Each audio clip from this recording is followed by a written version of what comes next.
ಮಗನಿಗೆ ಗುಣಮಟ್ಟದ ಶಿಕ್ಷಣ ಕೊಡಿಸಬೇಕೆಂದು ಖಾಸಗಿ ಶಾಲೆಗೆ ಸೇರಿಸಿದ್ದೆವು.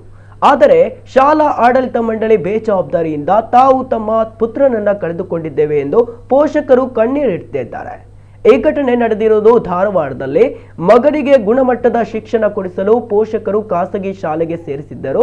ಆದರೆ ಬಾಲಕ ಶಾಲೆಯ ಮಹಡಿಯಿಂದ ಕೆಳಕ್ಕೆ ಬಿದ್ದು ಸಾವನ್ನಪ್ಪಿದ್ದಾನೆ. 4ನೇ ತರಗತಿ ಓದ್ತಾ ಇದ್ದ 10 ವರ್ಷದ ಬಾಲಕ ಆಕಾಶ್ ಕೇವಲ 8 ದಿನ ಶಾಲೆಗೆ ಹೋಗಿದ್ದ. ಸಾವಿಗೆ ನಿಖರವಾದ ಕಾರಣ ಇನ್ನೂ ತಿಳಿದು ಬಂದಿಲ್ಲವಾದರೂ ಶಾಲಾಡಳಿತ ಮಂಡಳಿ ನಿರ್ಲಕ್ಷ್ಯವೇ ಕಾರಣ ಎಂದು ದೂರಿ ಪೋಷಕರು ಇದೀಗ ಠಾಣೆ ಮೆಟ್ಟಿಲೇರಿದ್ದಾರೆ. ಪುತ್ರನನ್ನ ಕಳೆದುಕೊಂಡ ಕುಟುಂಬಸ್ಥರ ಆಕ್ರಂದನ ಮುಗಿಲು ಮುಟ್ಟಿದೆ. ಸ್ಥಳಕ್ಕೆ ಧಾರವಾಡ ಪೊಲೀಸರು ಭೇಟಿ ನೀಡಿ ಪರಿಶೀಲನೆ ನಡೆಸಿದ್ದಾರೆ.